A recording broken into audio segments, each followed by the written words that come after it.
Chapter 14. The limits of philosophical knowledge. In all that we have said hitherto concerning philosophy, we have scarcely touched on many matters that occupy a great space in the writings of most philosophers. Most philosophers, or, at any rate, very many, profess to be able to prove, by a priori metaphysical reasoning, such things as the fundamental dogmas of religion, the essential rationality of the universe, the illusoriness of matter, the unreality of all evil, and so on. There can be no doubt that the hope of finding reason to believe such theses as these has been the chief inspiration of many lifelong students of philosophy. This hope, I believe, is vain.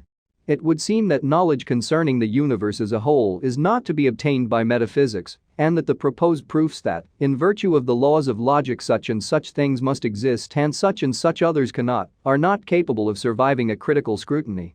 In this chapter we shall briefly consider the kind of way in which such reasoning is attempted, with a view to discovering whether we can hope that it may be valid. The great representative, in modern times, of the kind of view which we wish to examine was Hegel, 1770 to 1831. Hegel's philosophy is very difficult, and commentators differ as to the true interpretation of it. According to the interpretation I shall adopt, which is that of many, if not most, of the commentators, and has the merit of giving an interesting and important type of philosophy, his main thesis is that everything short of the whole is obviously fragmentary and obviously incapable of existing without the complement supplied by the rest of the world.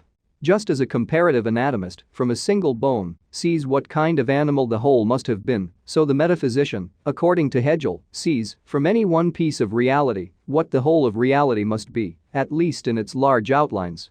Every apparently separate piece of reality has, as it were, hooks which grapple it to the next piece, in turn, has fresh hooks, and so on, until the whole universe is reconstructed.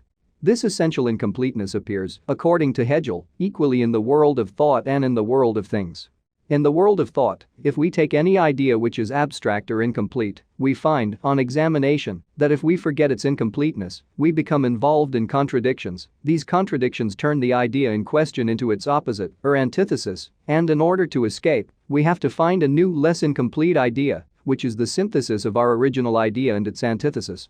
This new idea, though less incomplete than the idea we started with, will be found, nevertheless, to be still not wholly complete, but to pass into its antithesis, with which it must be combined in a new synthesis. In this way Hegel advances until he reaches the absolute idea, which, according to him, has no incompleteness, no opposite, and no need of further development. The absolute idea, therefore, is adequate to describe absolute reality, but all lower ideas only describe reality as it appears to a partial view, not as it is to one who simultaneously surveys the whole. Thus Hegel reaches the conclusion that absolute reality forms one single harmonious system, not in space or time, not in any degree evil, wholly rational, and wholly spiritual. Any appearance to the contrary, in the world we know, can be proved logically, so he believes, to be entirely due to our fragmentary piecemeal view of the universe. If we saw the universe whole, as we may suppose God sees it, space and time and matter and evil and all striving and struggling would disappear, and we should see instead an eternal, perfect, unchanging spiritual unity. In this conception, there is undeniably something sublime, something to which we could wish to yield assent. Nevertheless, when the arguments in support of it are carefully examined, they appear to involve much confusion and many unwarrantable assumptions. The fundamental tenet upon which the system is built up is that what is incomplete must be not self-subsistent, but must need the support of other things before it can exist. It is held that whatever has relations to things outside itself must contain some reference to those outside things in its own nature, and could not, therefore, be what it is if those outside things did not exist. A man's nature, for example, is constituted by his memories and the rest of his knowledge, by his loves and hatreds, and so on. Thus, but for the objects which he knows or loves or hates, he could not be what he is. He is essentially and obviously a fragment. Taken as the sum total of reality, he would be self-contradictory. This whole point of view, however, turns upon the notion of the nature of a thing, which seems to mean all the truths about the thing. It is of course the case that a truth which connects one thing with another thing could not subsist if the other thing did not subsist. But a truth about a thing is not part of the thing itself, although it must, according to the above usage, be part of the nature of the thing. If we mean by a thing's nature all the truths about the thing, then plainly we cannot know a thing's nature unless we know all the thing's relations to all the other things in the universe. But if the word nature is used in this sense, we shall have to hold that the thing may be known when its nature is not known, or at any rate is not known completely. There is a confusion, when this use of the word nature is employed, between knowledge of things and knowledge of truths. We may have knowledge of a thing by acquaintance, even if we know very few propositions about it. Theoretically, we need not know any propositions about it. Thus, acquaintance with a thing does not involve knowledge of its nature in the above sense. And although acquaintance with a thing is involved in our knowing any one proposition about a thing, knowledge of its nature, in the above sense, is not involved. Hence, 1. Acquaintance with a thing does not logically involve a knowledge of its relations, and 2. A knowledge of some of its relations does not involve a knowledge of all of its relations, nor a knowledge of its nature in the above sense. I may be acquainted, for example, with my toothache, and this knowledge may be as complete as knowledge by acquaintance ever can be, without knowing all that the dentist, who is not acquainted with it, can tell me about its cause, and without therefore knowing its nature in the above sense. Thus, the fact that a thing has relations does not prove that its relations are logically necessary. That is to say, from the mere fact that it is the thing it is, we cannot deduce that it must have the various relations which in fact it has. This only seems to follow because we know it already. It follows that we cannot prove that the universe as a whole forms a single harmonious system such as Hegel believes that it forms. And if we cannot prove this, we also cannot prove the unreality of space and time and matter and evil, for this is deduced by Hegel from the fragmentary and relational character of these things. Thus we are left to the piecemeal investigation of the world and are unable to know the characters of those parts of the universe that are remote from our experience. This result, disappointing as it is to those whose hopes have been raised by the systems of philosophers, is in harmony with the inductive and scientific temper of our age and is borne out by the whole examination of human knowledge, which has occupied our previous chapters. Most of the great ambitious attempts of metaphysicians have proceeded by the attempt to prove that such and such apparent features of the actual world were self-contradictory and therefore could not be real. The whole tendency of modern thought, however, is more and more in the direction of showing that the supposed contradictions were illusory and that very little can be proved a priori from considerations of what must be. A good illustration of this is afforded by space and time. Space and time appear to be infinite in extent and infinitely divisible. If we travel along a straight line in either direction, it is difficult to believe that we shall finally reach a last point beyond which there is nothing, not even empty space.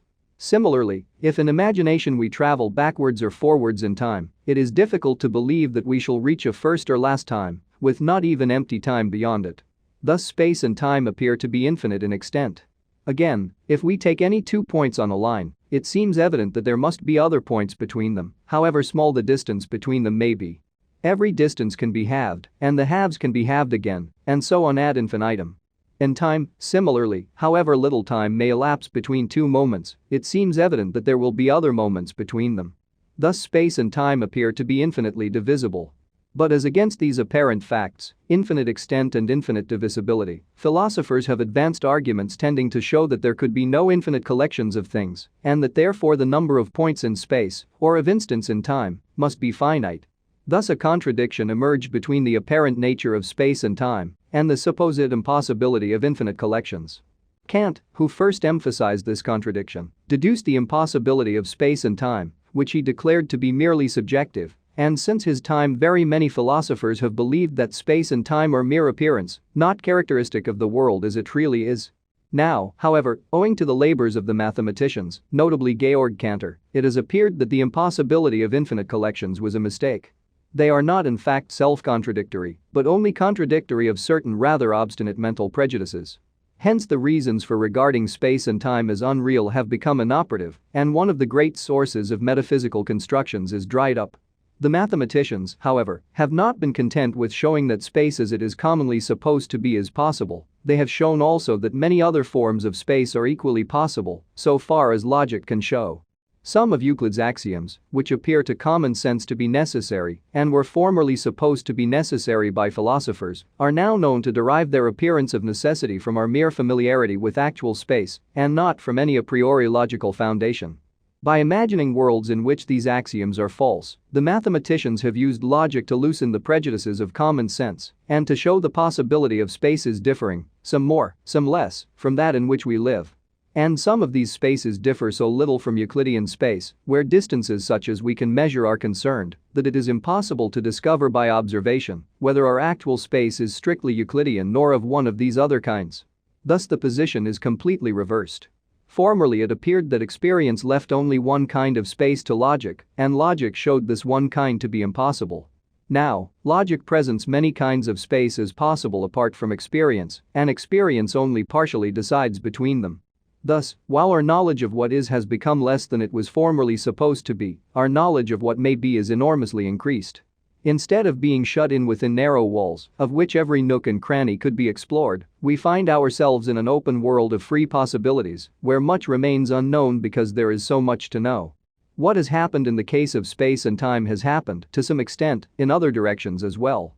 The attempt to prescribe to the universe by means of a priori principles has broken down. Logic, instead of being, as formerly, the bar to possibilities, has become the great liberator of the imagination, presenting innumerable alternatives which are closed to unreflective common sense, and leaving to experience the task of deciding, where decision is possible, between the many worlds which logic offers for our choice. Thus knowledge as to what exists becomes limited to what we can learn from experience, not to what we can actually experience, for, as we have seen, there is much knowledge by description concerning things of which we have no direct experience. But in all cases of knowledge by description, we need some connection of universals, enabling us, from such and such a datum, to infer an object of a certain sort as implied by our datum. Thus in regard to physical objects, for example, the principle that sense data are signs of physical objects is itself a connection of universals, and it is only in virtue of this principle that experience enables us to acquire knowledge concerning physical objects. The same applies to the law of causality, or, to descend to what is less general, to such principles as the law of gravitation. Principles such as the law of gravitation are proved, or rather are rendered highly probable, by a combination of experience with some wholly a priori principle, such as the principle of induction. Thus our intuitive knowledge, which is the source of all our other knowledge of truths, is of two sorts. Pure empirical knowledge, which tells us of the existence and some of the properties of particular things with which we are acquainted, and pure a priori knowledge, which gives us connections between universals and enables us to draw inferences from the particular facts given in empirical knowledge. Our derivative knowledge always depends upon some pure a priori knowledge and usually also depends upon some pure empirical knowledge. Philosophical knowledge, if what has been said above is true, does not differ essentially from scientific knowledge. There is no special source of wisdom which is open to philosophy, but not to science, and the results obtained by philosophy are not radically different from those obtained from science. The essential characteristic of philosophy, which makes it a study distinct from science, is criticism. It examines critically the principles employed in science and in daily life, it searches out any inconsistencies there may be in these principles, and it only accepts them when, as the result of a critical inquiry, no reason for rejecting them has appeared.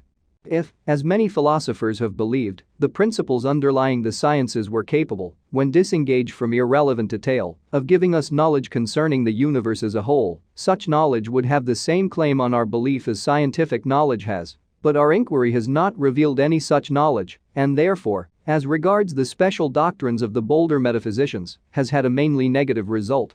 But as regards what would be commonly accepted as knowledge, our result is in the main positive. We have seldom found reason to reject such knowledge as the result of our criticism, and we have seen no reason to suppose man incapable of the kind of knowledge which he is generally believed to possess. When, however, we speak of philosophy as a criticism of knowledge, it is necessary to impose a certain limitation. If we adopt the attitude of the complete skeptic, placing ourselves wholly outside all knowledge and asking, from this outside position, to be compelled to return within the circle of knowledge, we are demanding what is impossible, and our skepticism can never be refuted. For all refutation must begin with some piece of knowledge which the disputants share. From blank doubt, no argument can begin. Hence the criticism of knowledge which philosophy employs must not be of this destructive kind if any result is to be achieved. Against this absolute skepticism, no logical argument can be advanced. But it is not difficult to see that skepticism of this kind is unreasonable. Descartes' methodical doubt, with which modern philosophy began, is not of this kind, but is rather the kind of criticism which we are asserting to be the essence of philosophy. His methodical doubt consisted in doubting whatever seemed doubtful, in pausing, with each apparent piece of knowledge, to ask himself whether, on reflection, he could feel certain that he really knew it. This is the kind of criticism which constitutes philosophy.